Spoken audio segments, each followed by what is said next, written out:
Hello, everyone. No Life here, and today I'll be discussing the absolute disaster that was the August 15th update for TCM. So, as of recording this video, there has been a hot fix that has come out, and only played it for maybe half an hour. But from the 2, 3 games I've played, they seem to have fixed everything. However, I'm still running into the issue where the free Leatherface skins for Saw aren't on the PSN store. Neither has the skins for Danny. So hopefully, by the time I release another video next week, perhaps going over another patch. It's to be unknown whether we're going to get another patch as scheduled for next week or if they delayed it by a couple of weeks to make up for this emergency hotfix that they put out to fix the issues that came out with this game.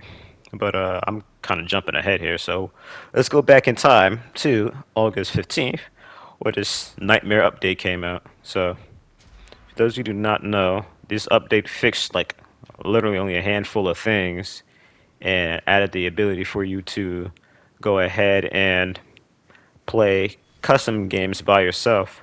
So, this was a W change as this allowed you to of course, go and explore maps by yourself, whereas previously you need to go grab a few friends to do this. So this would be great for newer players, as now they'll be able to go ahead and just explore the basement or whatever maps, just so they could get an understanding on again the maps and what to do. However, the only other fix that came with it were some minuscule changes to the abandoned mill, fixing some lighting issues, and then of course some bugs that are going on in museum mode, but they didn't fix all the bugs that came with museum mode, such as the ability to go ahead and switch the different leather faces on one of the outside diorama sets once you've completed it. And again, they didn't add any other fixes to the main game, really, so it just felt like such a tiny update for it to have gone ahead and just completely broke the game somehow. It was very disappointing to see. And don't get me started on that stupid Blood Moon variant of the map. That map looks very hastily done, and just about the only thing about the map that felt like they took some time and effort putting into it was the extra bit of gore and bodies that were added around the map. Now, some of these things were taken from museum mode, at least people claim. Such as there's a body under the house that people swear is a chop top tease, but people have claimed that's been there since launch. So I'm not gonna waste my time showing that. And then there's some noises that were only found in the museum or hitchhikers room that now made it to that Blood Moon map only, if I'm not mistaken. But I don't think that's meaningful enough for me to go ahead and show. Just looking at a bunch of weird noises that you can hear if you just explore the map on your own. But moving on, there are a lot of crazy bugs and glitches that people just found, such as victims spawning upstairs, fan members spawning outside the map.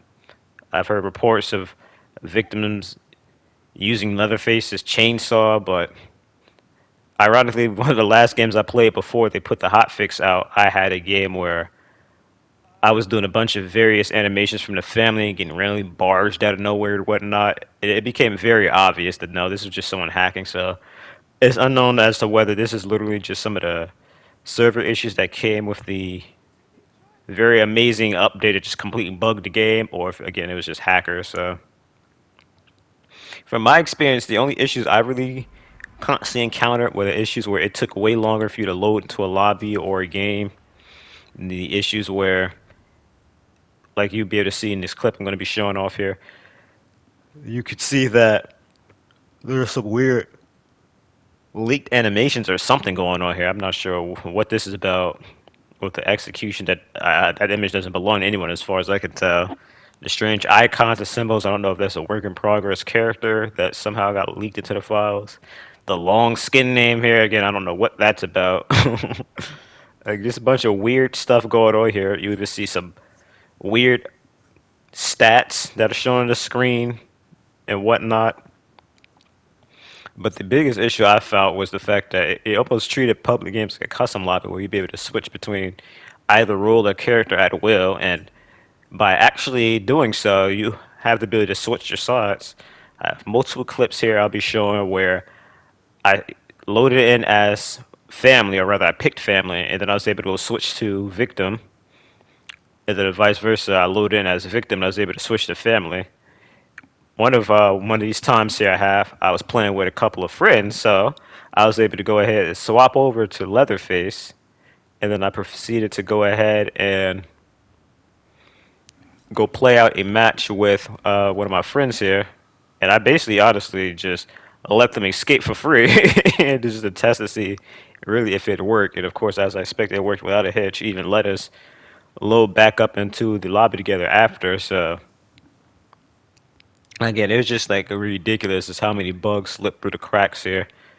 I even had some interaction issues myself, such as when I was breaking the door here. It didn't register my first bar, so it took me longer than it should have to break through the doors.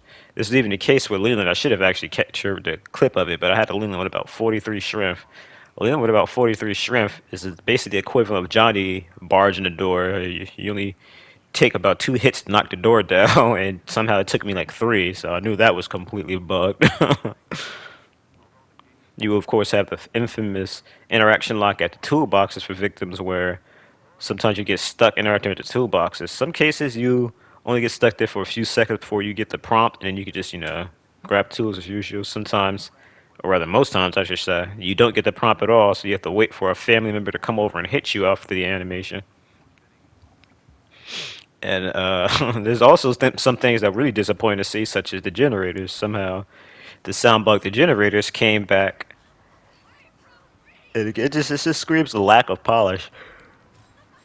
I have no idea how so many of these updates, I'm sorry, so many of these issues slip through the cracks. I don't know if it's just an overall server desync. That's what I heard someone mention in one of the streams I peeked my head into.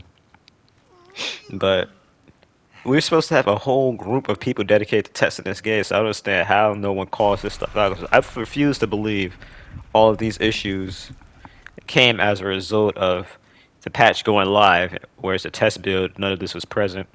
There's a lot of people who honestly think that they don't even try half these changes out on an actual public lobby. They just do all their testing in private lobbies, which I hope is not the case because for some reason the private lobbies work completely different from the public lobbies. It is very strange, such as rough cut that worked. No, that perk works perfectly on custom games. However, you go to a public game, it's a 50-50 chance whether that perk procs or not.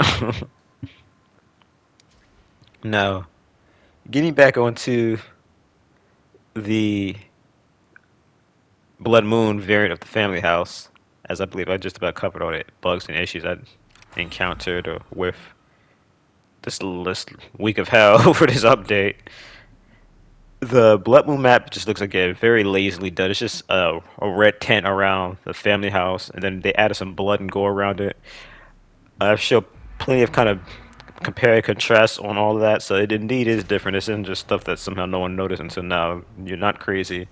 They really did decorate this map, so again, I like that extra attention to adding all the body parts. I personally feel like that's something they could do for a Halloween variant of the map. Perhaps do something a little bit more impressive than just painting the map red, or if you're going to paint the map red, actually do a good job of it. Because for starters, that tent hurt my eyes after I started getting that map 2, 3 times in a row. And I'm going to go ahead and say I can't wait for them to disable it because I'm sick of looking at it at this point. It was cute when they first teased it, but I didn't like it the second I loaded into it. I'm going to be completely honest here. But another thing I'd also noticed is that they seem to have added some extra sound effects to the intros. I don't know if it's intended or not, but you can hear the sound of the generators pulling up, the battery sparking, sound of victims ruffling to tools, and I believe that's about it. But I thought that was very interesting that they went ahead and added that. So I don't know exactly what that means, but I noticed this. So I thought I'll point it out. But another big issue, and I'm not sure if they fixed this yet. I'd have to go ahead and load into a family game because I only played a couple of, if not a few, victim games. But there's an issue with the endurance on the family where the family only had roughly around half the endurance they should have going about all the stats, whether it's like default stats or you leveling up all the way to 50. I have a hitchhiker here with about 35 endurance, and he was only able to swing about 6 times, if not four, before he ended up stamming out. I then went over to my full endurance build, where I have again 50 endurance. I was only able to swing about 10 times, where usually you'd be able to swing about 20 times with 50 endurance. So that's completely busted. I'm praying they fixed it. As when they did release this hot fix, they didn't add any sort of patch notes to it. So your guess is as good as mine as to exactly what they fixed. Again, I have to go and check and see if they just if this hot fix was just a complete revert of the last update. I don't think it was, as you think that a revert wouldn't take this long. As even Killer Clown's how much of a disaster that game is, and its overall disappointment. They're able to revert a patch when they realized how buggy it was. Oh, sheesh. Speaking of which, how did I forget? On top of that, the Microsoft players couldn't even play during this week of the game. So that's honestly probably a good thing. You're better off not force yourself to play this game. Just go play something that actually functions. But that was a really strange thing about this update. Some people got these issues way worse than others. Like for example, me. All the issues I really encountered was it just again taking longer to load into lobbies, and the match taking way too long to start up. But besides that, I never got interaction locked on the toolbox when I played Victim. And again, only issues I had was with barging doors taking longer than it should have. Besides that, I didn't see any glaring issues at all. There some people even reporting it was taking longer to load into. I'm sorry for the textures to load in. I even see some crazy things where victims were loading into the game out of their restraints, or they didn't get the intro cutscene, so randomly out of nowhere they get that intro cutscene during a chase, or the family would be stuck in place, and then they couldn't move until the cutscene finally played. And I even had times where I had teammates didn't spawn into the game until later. So again, it's just this is probably hands down the worst update I've ever seen in history of gaming. I don't know how they managed to botch this so hard, but again, they released a hot fix within a week, so I'll give kudos to Gun for that. But it's just seriously in the future, just give us some quality control here. This was just so sad to see after all the hype they gained from the whole roadmap they released. After a year of us asking for a roadmap, they finally gave us a roadmap. We had hope for the game. This, that, and third. They released that. It's just it's just really a bit of a kick in the teeth. But that's not it. Somehow we have glitched Danny's footsteps. I'm not sure if it's other victims, but this man is completely silent while moving. You still kind of hear a bit of grass ruffling and stuff, but this is definitely going to let this man sneak around and get some sneaky tampers going off. So, even more reason to tunnel Danny out with his new drip. He's going to be picked a lot now, so kill him immediately.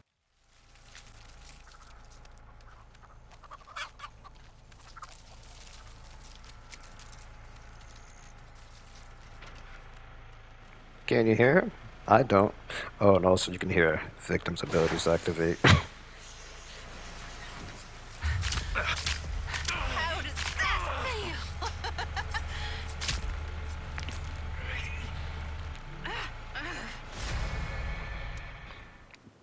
I don't think there's anything else I really need to touch up on this subject.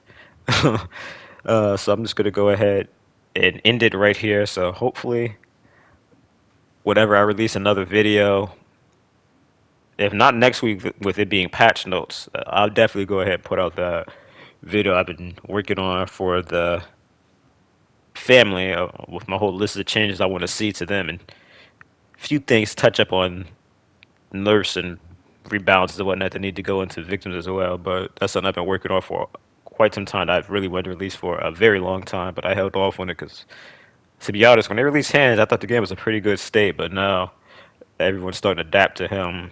I feel like it's still a little victim sided. And again, I play both roles, so don't give me none of that bias crap. But anyway, again, this has been No Life here. So if you haven't already, guys, get a life.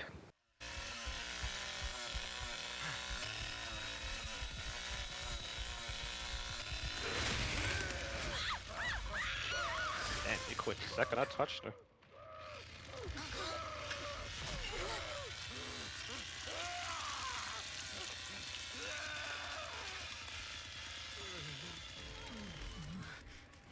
What? That Marie was my friend. I don't know her.